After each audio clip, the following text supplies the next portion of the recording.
You know, I have a daughter who's 26.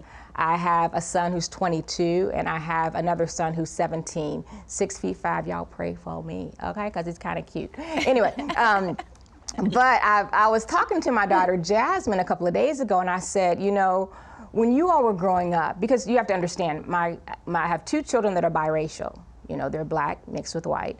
And I have one son who was adopted when he was 3.5 weeks old, and he's fully African American. He looks just like me. If you didn't know that I didn't spit him out, trust me, you would have thought that I had. Mm-hmm. So I'm just trying to clear that up for some of y'all, because some of y'all I was wondering how that kind of worked out. But anyway, but with my kids, I told Jasmine, I said, I'm kind of sorry, because our aim was in raising you all was to present you with a better world, a better climate concerning racial issues than we were currently in back in the 90s when you were born.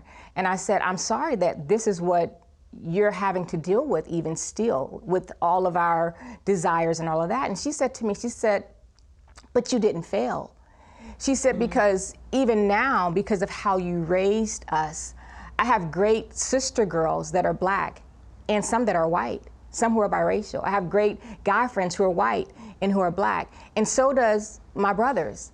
And so I started thinking about it. I was like, my sons have great relationships with all the hues of the rainbow, not because it just happened that way, but because when they were younger, we instilled in them that you are not a color. Your color is your description. It is not your definition.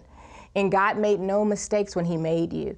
So we teach our kids not to have to apologize whether they're white or black, biracial, Hispanic. No, this is the hue of skin that God thought would be best for you. This was his most beautiful shade to decorate you in. Yeah. So we celebrate that. And when you see someone else who has different features, whether it's blonde hair or light skin or really chocolate skin, you can applaud them too, because God did this on purpose. He loves color, he loves beauty, he loves variety.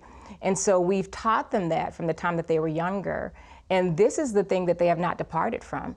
And so now they are bridge builders. They're going through what's, you know, the cultural hotbed right now, but they're going through with hope because they have friends on both sides. And so they can never say, all white people are like this, or all black people are like this. Right. They have to be reconcilers because they've had relationships on both sides. They have grandparents on both sides. They have all white grandparents, all black grandparents, all white cousins, all black cousins, and they have been loved by every single one of them. So their world, they have their foundation when it comes to these issues are a lot more sturdy. However, they're still having to deal with everything else like everyone else.